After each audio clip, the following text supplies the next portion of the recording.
Number one, put God first. Put God first in everything you do. Everything that you think you see in me, everything that I've accomplished, everything that you think I have, and I have a few things, everything that I have is by the grace of God. Understand that. It's a gift.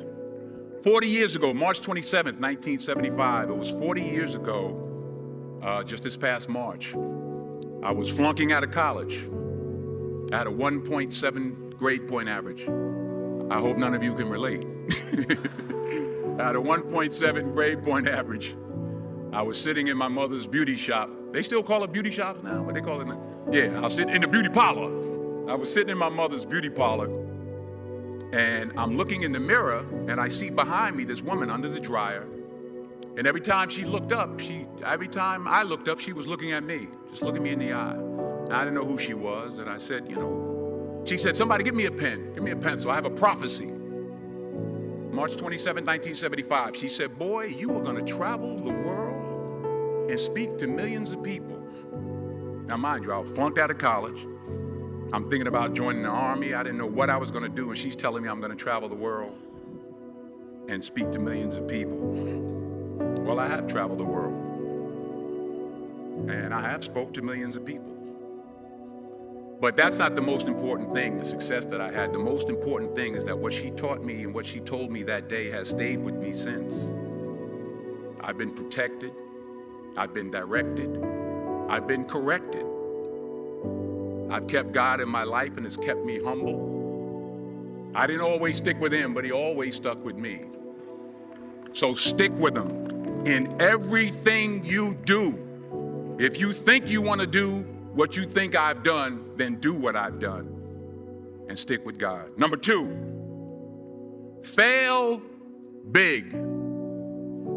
That's right. Fail big. Today's the beginning of the rest of your life, and it can be very frightening. It's a new world out there. It's a mean world out there, and you only live once. So do what you feel passionate about. Take chances professionally. Don't be afraid to fail. There's an old IQ test, was 9 dots, and you had to draw 5 lines with a pencil within these 9 dots without lifting the pencil. The only way to do it was to go outside the box. So don't be afraid to go outside the box. Don't be afraid to think outside the box. Don't be afraid to fail big, to dream big. But remember, dreams without goals are just dreams, and they ultimately fuel disappointment. So have dreams, but have goals. Life goals, yearly goals, monthly goals, daily goals. I try to give myself a goal every day. Sometimes it's just to not curse somebody out. Simple goals, but have goals. And understand that to achieve these goals, you must apply discipline and consistency. In order to achieve your goals, you must apply discipline, which you have already done, and consistency every day, not just on Tuesday and miss a few days. You have to work at it every day. You have to plan every day. You've heard the saying, we don't plan to fail, we fail to plan. Hard work works. Working really hard is what successful people do. And in this text, tweet, twerk world that you've grown up in, remember, just because you're doing a lot more doesn't mean you're getting a lot more done. Remember that. Just because you're doing a lot more doesn't mean you're getting a lot more done. Don't confuse movement with progress. My mother told me, she said, yeah, because you can run in place all the time and never get anywhere. So continue to strive, continue to have goals, continue to progress. Number 3, you'll never see a U-Haul behind a hearse. I'll say it again. You'll never see a U-Haul behind a hearse. I don't care how much money you make, you can't take it with you. The Egyptians tried it. They got robbed. That's all they got. You can't take it with you. And it's not how much you have. It's what you do with what you have. We all have different talents. Some of you will be doctors, some lawyers, some scientists, some educators, some nurses, some teachers. Yeah, okay. Some preachers.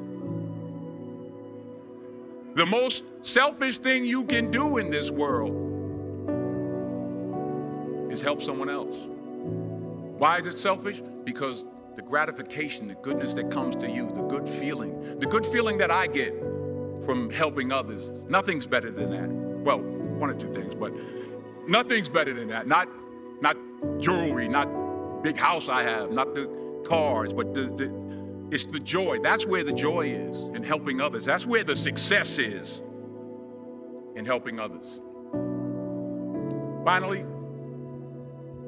I pray that you put your slippers way under the bed tonight, so that when you wake up in the morning, you have to get on your knees to reach them.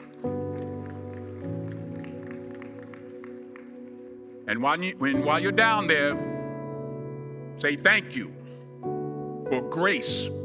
Thank you for mercy. Thank you for understanding. Thank you for wisdom. Thank you for parents. Thank you for love. Thank you for kindness. Thank you for humility. Thank you for peace. Thank you for prosperity. Say thank you in advance for what's already yours. It's how I live my life. That's why I am, one of the reasons why I am today. Say thank you in advance for what is already yours. True desire in the heart for anything good is God's proof to you, sent beforehand to indicate that it's yours already. I'll say it again. True desire in the heart, that itch that you have, whatever it is you want to do, that thing that you want to do to help others and to grow and to make money, that desire, that itch, that's God's proof to you, sent beforehand already to indicate that it's yours. And anything you want good, you can have. So claim it. Work hard to get it. When you get it, reach back. Pull someone else up. Each one, teach one. Don't just aspire to make a living. Aspire to make a difference.